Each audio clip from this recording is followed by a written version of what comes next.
يا أيها الذين آمنوا اتقوا الله وابتغوا إليه الوسيلة وجاهدوا في سبيله لعلكم تفلحون. الحمد لله رب العالمين والصلاة والسلام على نبينا محمد وعلى آله وصحبه أجمعين، أما بعد.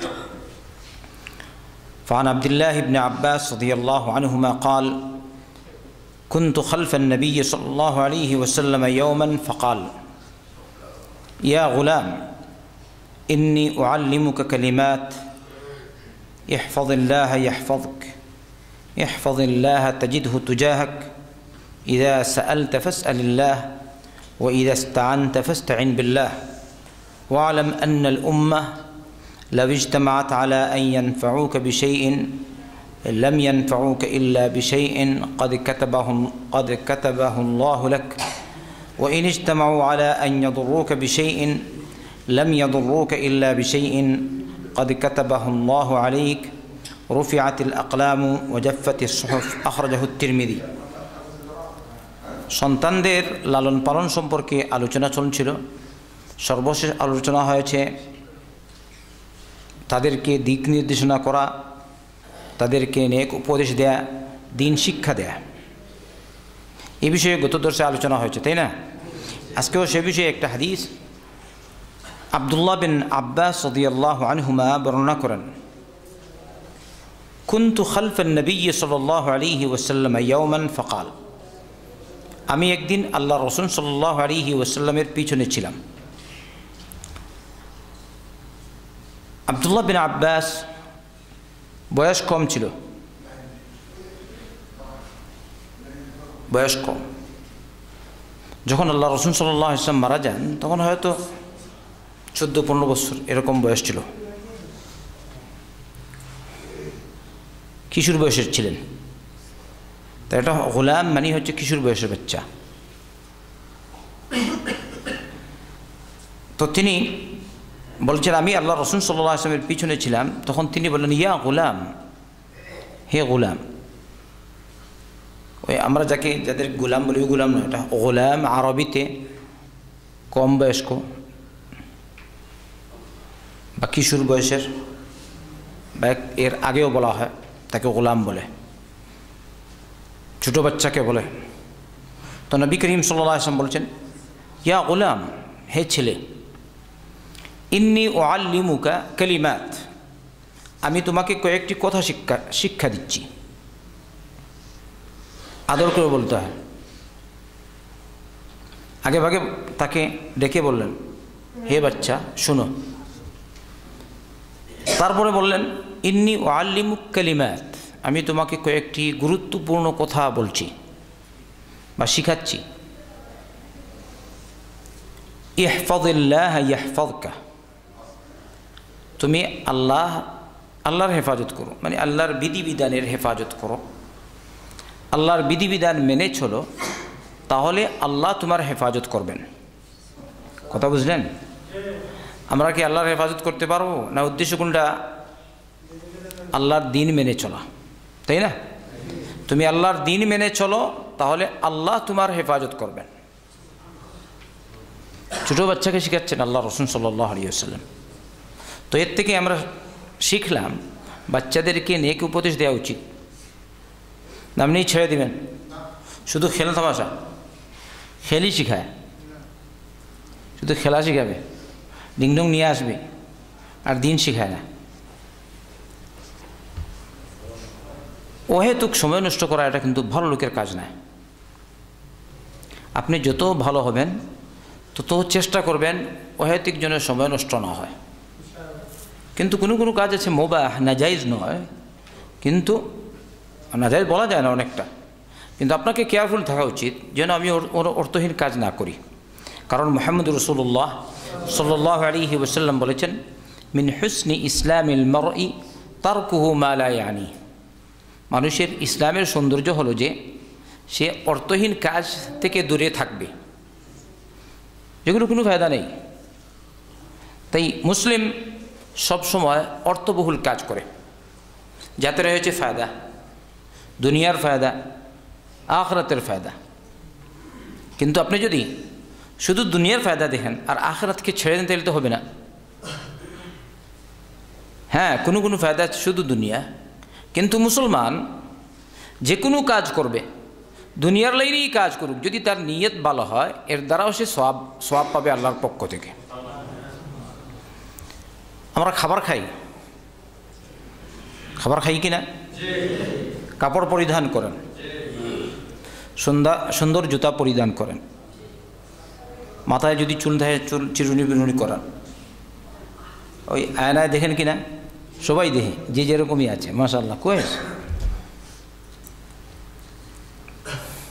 এটা না যাইজ না, এটা মুবাহ। কিন্তু যদি আপনি মনে করেন, আল্লাহ রাসূল সাল্লাল্লাহু আলাইহি ওয়াসাল্লাম বলেছেন, ইন্নাল্লাহা জামিলুন ইউহিব্বুল জামাল, আল্লাহ সুন্দর, তিনি সৌন্দর্যকে পছন্দ করেন। এই হিসাবে আমি কাপড়টা ময়লা থেকে মুক্ত রাখব, আমি গোসল করব নিয়মিত, হাত পা ভালো করে ধৌত করব, কাপড় পরিধান করব ভালো, মানে নিজ তৌফিক মোতাবেক সুন্দর। আসলে বেশ দামি হওয়া শর্ত না। আপনার যদি তৌফিক থাকে, ছেঁড়াফেরা কাপড় পরিধান করেছেন, কিন্তু চেষ্টা করবেন যেন ময়লা না থাকে, অপরিষ্কার যেন না থাকে। এটি হচ্ছে ইসলামী তালিম। আচ্ছা, কাপড়, নিজের শরীর সব সময় গোসল, নিয়মিত গোসল করবেন, মানে সবসময়, মানে সবসময় নাকি প্রতিদিন গোসল করার চেষ্টা করবেন, যেন শরীরে ময়লা না থাকে, শরীর থেকে দুর্গন্ধ না বয়। কারণ কিছু লোক আছে এমন, আস্তাগফিরুল্লাহ আল আযীম, মসজিদে যায় তো শরীর থেকে ঘামের গন্ধ বের হয় কি না? কারণ ঘামের গন্ধ করা যায় না, সহ্য করা যায় না। হ্যাঁ, তো মানা, নিষেধ। যদি সিগারেট খেয়ে মসজিদে খাওয়া জায়েজ না হয়, আর এর আগে যেটা হালাল, কাঁচা রসুন, কাঁচা পেঁয়াজ খেয়ে মসজিদে যাওয়া জায়েজ না হয়, তাহলে ঘামের গন্ধ নিয়ে মসজিদ যাওয়া কি জায়েজ হবে? ভালো করে বুঝতে হবে। তাই আমাকে পরিষ্কার থাকার দরকার। তবে সবার গন্ধ সমান না, কেউ কেউ আছে খুব মুশকিল, এর জন্য যাওয়াই ঠিক না মসজিদে। বগল থেকে দুর্গন্ধ বেরো, বুঝতে পারছেন? এ তো বলার মতো না। আমি তো মাঝে মধ্যে এরকম করি, মানে যেমন আল্লাহু আকবার বলছি তো আরেকটা কেউ হয়তো এরকম এসছে, দুর্গন্ধ, মানে ঘামের দুর্গন্ধ, কষ্টমষ্ট করে। আমার তো রুমাল পরা থাকে, তো কষ্টমষ্ট এরকম করি আর কি, বুঝছেন? কষ্টমষ্ট করে কোনো রকম সালাত পড়ি, তারপরে সাথে সাথে এখান থেকে পাল্টে যাই। দেখেন তো কী করবেন?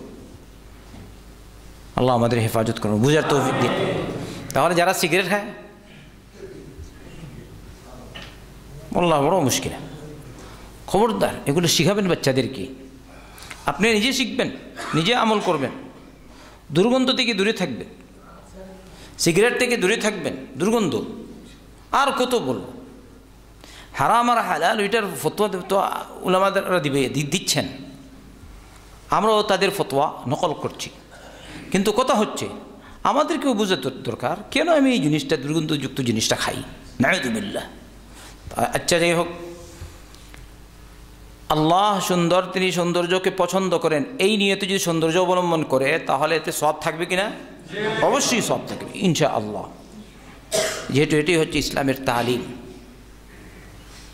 তো বাচ্চাকে আপনি শিখাবেন, দিন শিখাবেন, বলবেন ইহফাজিল্লাহ ইয়াহফাজকা, বাবা তুমি আল্লাহর বিধিবিধান মেনে চলো। অনেকে বলে তো এখনও ছোটো বাচ্চা রয়েছে, একটু এদিক সেদিক করবেই। আপনি কি বলেন, এই কথাটা সঠিক হচ্ছে না অঠিক? আল্লাহ রাসূল সাল্লাল্লাহু আলাইহি ওয়াসাল্লাম ওই বাচ্চাকে বলেননি তুমি ছোটো বাচ্চা, সইয়া মিন্না কোনো অসুবিধা নেই বলেছেন? বলেছেন সরাসরি ইহফাজিল্লাহ ইয়াহফাজকা, আল্লাহর যাবতীয় বিধান পালন করো তুমি, তাহলে রব্বুল আলামিন তোমার হেফাজত করবেন বাবা অথবা ভাইয়া।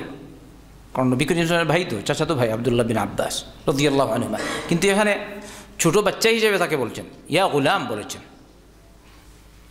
ইবনা আম্মি বলেননি, বলেছেন কি ইয়া গুলাম ইন্নী উআল্লিমুকা কালিমাত ইহফাজিল্লাহ ইয়াহফাযুকা ইহফাজিল্লাহ তাজিদহু তুজাহাকা। তুমি আল্লাহর বিধিবিধান মেনে চলো, তাহলে তুমি আল্লাহকে তোমার সম্মুখে পাবে। ইহফাজিল্লাহ তাজিদহু তুজাহাক।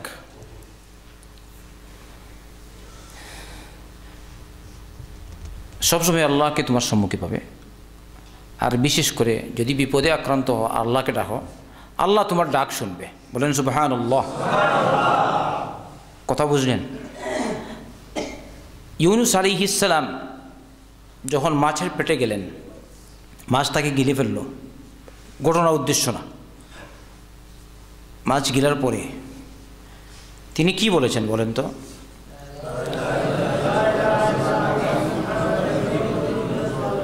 মাশাআল্লাহ, সবাই জানেন তাইলে? লা ইলাহা ইল্লা আনতা সুবহানাকা ইন্নী কুনতু মিনাজ জালিমিন। মাছের পেটে বলেছেন, আর কিছু বলেননি। কিন্তু আল্লাহ বলছেন ওয়াযান্নুনি ইয যাহাবা মুগাদিবান ফাযান্না আন লান নাকদির আলাইহি ফানাদা في الظلمات أن لا إله إلا أنت سبحانك إني كنت من الظالمين فاستجبنا له ونجيناه من الغم وكذلك ننجي المؤمنين। ইউনুস আলাইহিস সালাম মাছের পেটে বললেন লা ইলাহা ইল্লা আনতা সুবহানাকা ইন্নী কুনতু মিনাজ জালিমিন। আচ্ছা, ওখানে ইউনুস আলাইহিস সালাম নিজে তাসবিহ পড়েছেন না আরেকজনকে ভাড়া করে এনে পড়িয়েছেন? ভালো করে বুঝবেন, গালি দিবেন না, সমালোচনা করবেন না, বুঝে শুনে। যে বিপদে পড়েছে সেই বলেছে লা ইলাহা ইল্লা আনতা সুবহানাকা ইন্নী কুনতু মিনাজ জালিমিন। লোকজনকে আনেনি ভাড়া করে, 1,40,000 বার পড়ো, আর নাহলে 25,000 বার পড়ো, আমার জন্য মুসিবত দূর হয়ে যায়, আপনাদেরকে কিছু বিনিময়ে দিব। ঠিক না? ঠিক এটা আছে কিনা বাংলাদেশে? সব জায়গায় নাই মনে হয়, না সব জায়গায় আছে। লা হাওলা, একবার বলেন লা হাওলা ওয়ালা কুওয়াতা ইল্লা বিল্লাহ।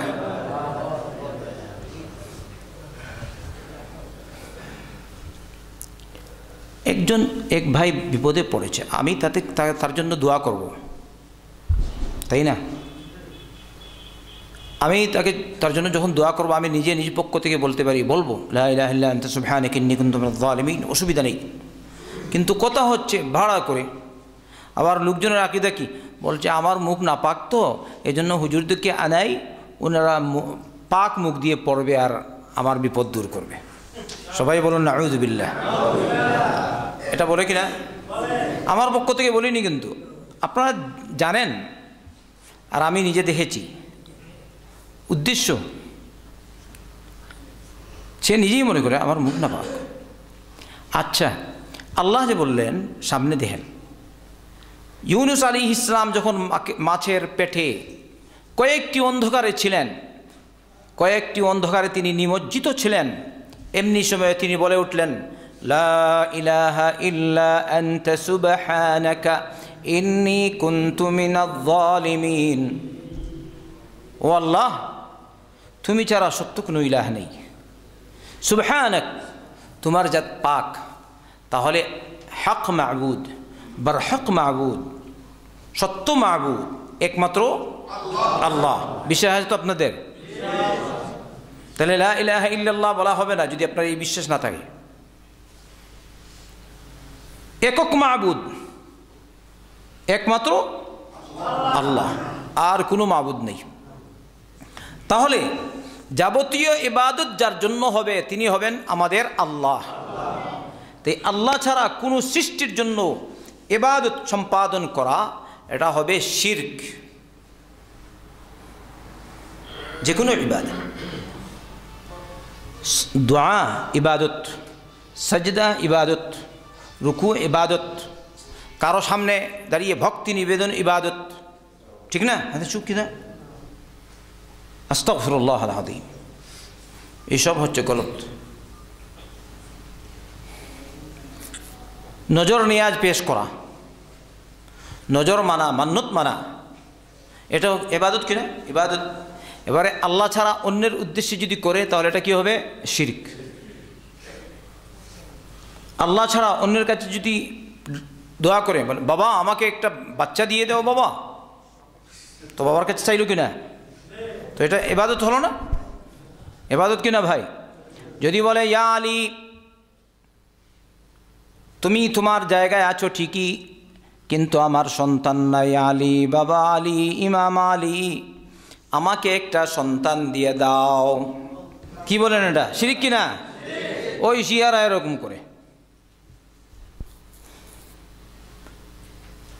ইউটিউবে দেখা যায়, ফেসবুকে ওখান থেকে কুকুর ছাড়ে আর কি। কোনো এক জায়গায় ইরানে কাবা শরীফের সদৃশ একটা ঘর বানিয়েছে, আস্তাগফিরুল্লাহ, কাবার মতো। আর ওখানে চতুর্দিকে বসে হয়তো কেউ কেউ তওয়াফ করছে, আবার ওই রকম বসে শুধু ইয়া আলী বলছে। নাউযু বিল্লাহি মিন যালিক।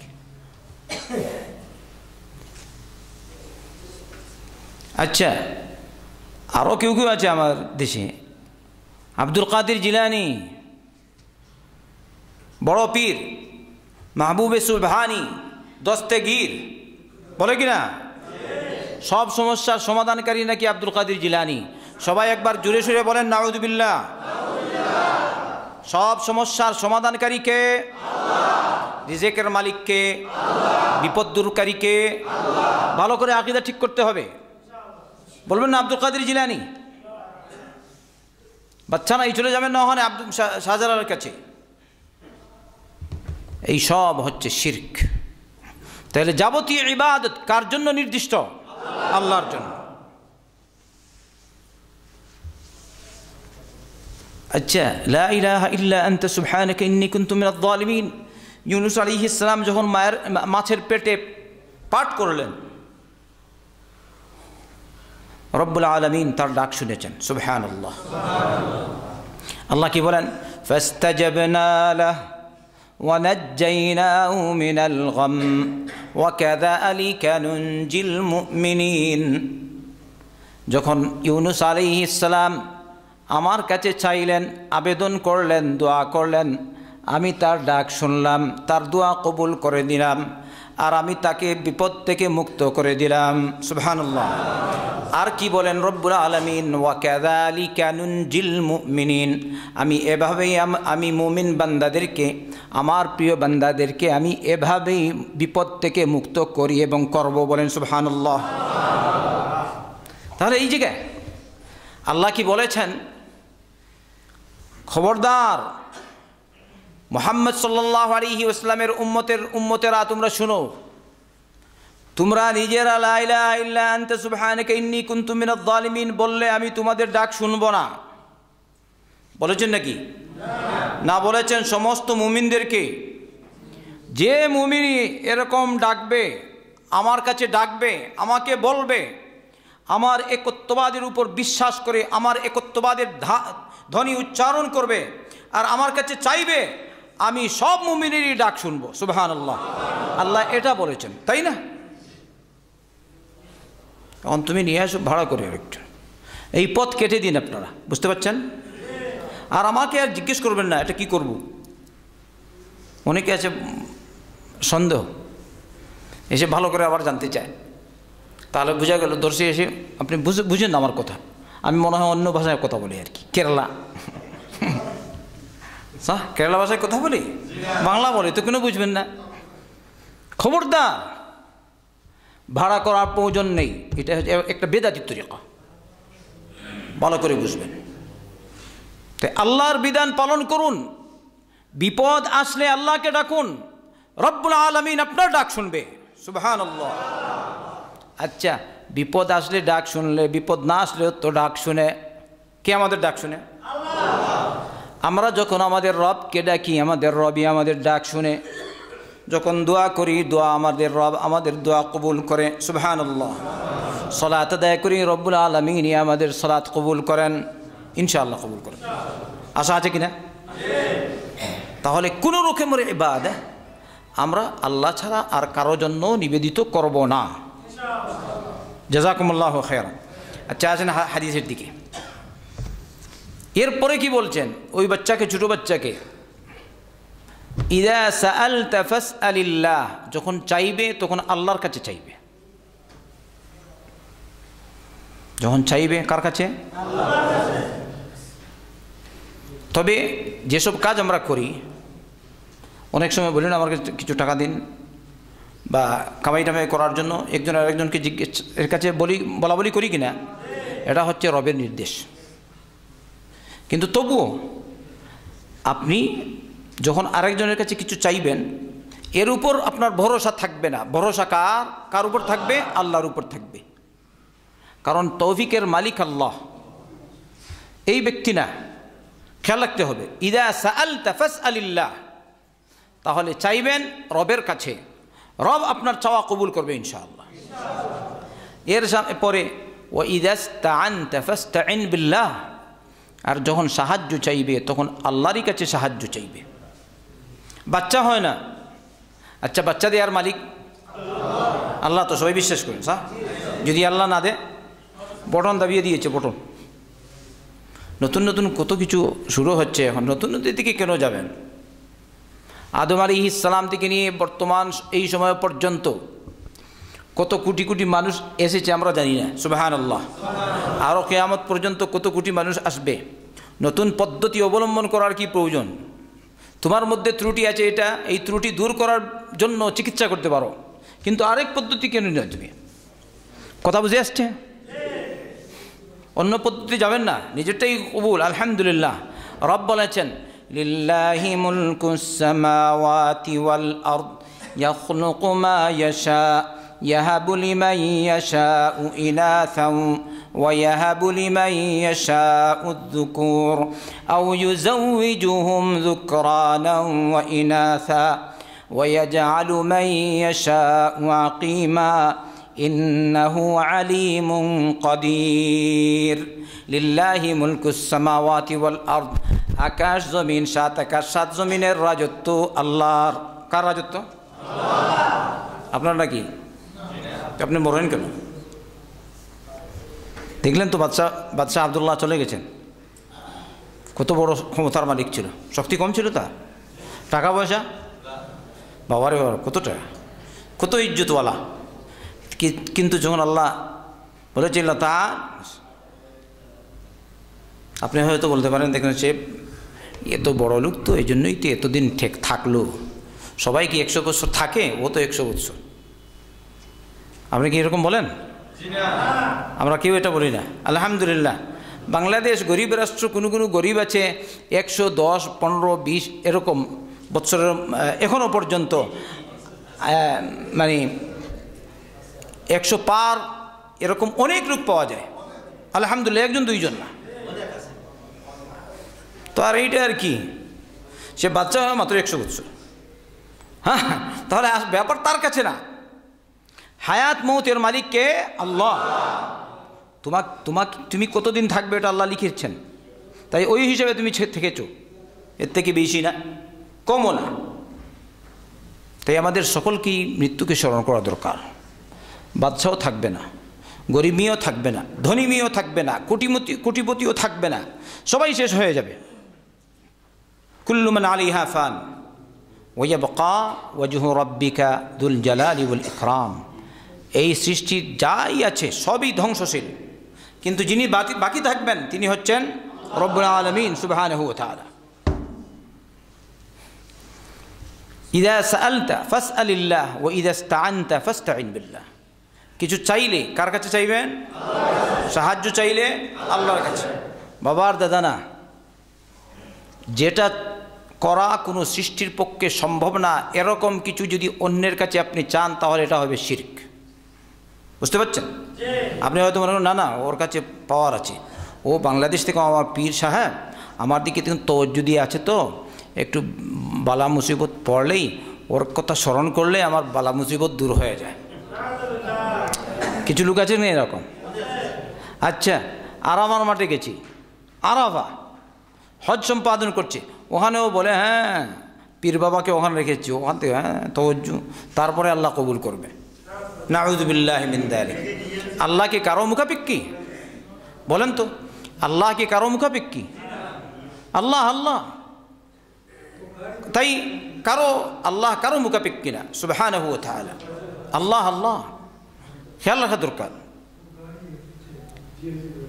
ইযা সাআলতা ফাসআলিল্লাহ ওয়া ইযা ইসতাআনতা ফাসতাইন বিল্লাহ ওয়া'লাম আন্নাল উম্মাতা লাউ ইজতামাআত আলা আন ইয়ানফাউকা বিশাইইন লাম ইয়ানফাউকা ইল্লা বিশাইইন ক্বাদ কাতাবাহু আল্লাহু লাক। জেনে রাখো, সমস্ত সৃষ্টি, সমস্ত উম্মাহ যদি তোমার কোনো কল্যাণ করার চেষ্টা করে তাহলে তোমার কোনো কল্যাণ করতে পারবে না, তবে যতটুকু আল্লাহ লিখে রেখেছেন। সমস্ত সৃষ্টি তোমার পক্ষে হয়ে গেছে, সবাই তোমাকে অনেক কিছু দিয়ে দিবে। তো আল্লাহ রাসূল সাল্লাল্লাহু আলাইহি ওয়াসাল্লাম বলছেন, যদি সবাই মিলে তোমার কোনো কল্যাণ করতে চায়, কল্যাণ করতে পারবে না, তবে যতটুকু আল্লাহ লিখেছেন, এর থেকে বেশি না। কত কোটি কোটি টাকা। সেদিন আমাকে একজন বললেন, দৈনিক সৌদিতে যতটুকু তেল উৎপন্ন হয় 12 মিলিয়ন ব্যারেল, 12 মিলিয়ন তেল দৈনিক উৎপন্ন হয়, বের হচ্ছে সৌদি। 12 মিলিয়নে কত মিলিয়ন হচ্ছে? মানে 1,20,00,000 ব্যারেল তেল তারা প্রত্যেক দিন তুলছে। টাকা কম নাকি? বাদশাহ আবদুল্লাহ কি রাখতে পারেছে? রাখতে পারেনি। তাহলে পয়সা করতে করতে নামাজও নাই। আস্তাগফিরুল্লাহ, শুধু পয়সা আর পয়সাই। এখানে যদি কিছু মানুষকে আজকে জিজ্ঞেস করি কয়জন সালাত পড়ছো 5 ওয়াক্ত, আল্লাহু আ'লাম কতজন বের হবে? ভয় করো আল্লাহকে, মরতে হবে, মারা যাওয়ার পরেই শুরু হয়ে যাবে পিটাই, যদি আল্লাহ মাফ না করেন। ঠিক না? ঠিক। কারণ ক্ষমা করার মালিক আল্লাহ, তাই আমি বললাম যদি আল্লাহ মাফ না করেন। যেভাবে আমরা জানি মুহাম্মদ রাসূলুল্লাহ সাল্লাল্লাহু আলাইহি ওয়াসাল্লাম বলে গেছেন কবর আযাব আছে কিনা, তাই সালাত না পড়ে আল্লাহর ওলি হবেন না। কারণ আল্লাহ ওলি হওয়া যায় না, তো আপনি কীরকম বলবেন যে আল্লাহর ওলি? দুঃখের ব্যাপার হলেও সত্য, অনেক ভণ্ড আছে বাংলাদেশ, নমাজ কিছুই নাই, তবু মানুষ বলে হ্যাঁ দা এটা ওলি। বললাম আমি এটা ওলি ঠিকই আছে, এটা হচ্ছে শয়তানের ওলি। কার ওলি? ওলি মানুষ। আল্লাহ লাগানো এটা জায়েজ না এদের ক্ষেত্রে। বলবেন না ঠিক, হ্যাঁ এটা শয়তানের ওলি সাহ। যদি বলেন আপনি শয়তানের ওলি, ঠিক আছে, কিন্তু আল্লাহর ওলি ভুলেও যেন আমরা বের না করি। এটা কিসের ওলি? শয়তানের ওলি। এই وإن اجتمعوا على أن يضروك بشيء لم يضروك إلا بشيء قد كتبه الله عليك। ওই বাচ্চাকে শেখাচ্ছেন তাকদীর। যদি সমস্ত সৃষ্টি তোমার অকল্যাণ করার জন্য জড়ো হয়ে যায়, তাহলে তারা সবাই মিলে তোমার কোনো অকল্যাণ করতে পারবে না, তবে যতটুকু আল্লাহ লিখে রেখেছেন। সুবহানাল্লাহ। তাকদীরের উপর বিশ্বাস থাকতে হবে। আল্লাহ যা লিখে রেখেছেন তাই সহ। তো লাভ লোকসানের মালিক অমুক আর তমুক না, লাভ লোকসানের মালিক আল্লাহ। লাভ লোকসানের মালিক আল্লাহ রসুল না সাল্লাল্লাহু আলাইহি ওয়াসাল্লাম। রসুল করিম সাল্লাল্লাহু আলাইহি ওয়াসাল্লাম লাভ লোকসানের মালিক না। বুঝতে পারছেন? তো আলী কীরকম? আলী রাদিয়াল্লাহু আনহু না, আবু বকর না, উমর না, উসমান না রাদিয়াল্লাহু আনহুম আজমাইন। কোনো সাহাবী না, কোনো তাবিঈ না, কোনো তবে তাবিঈন না, কোনো ওলি না। আল্লাহর ওলি যদি হয়। আর শয়তানের ওলিদের তো আর কোনো কথাই নেই, এটা হচ্ছে ভণ্ড বেলকিবাজ, ওদের কাছে যাওয়াই যায় না। বুঝতে পারছেন?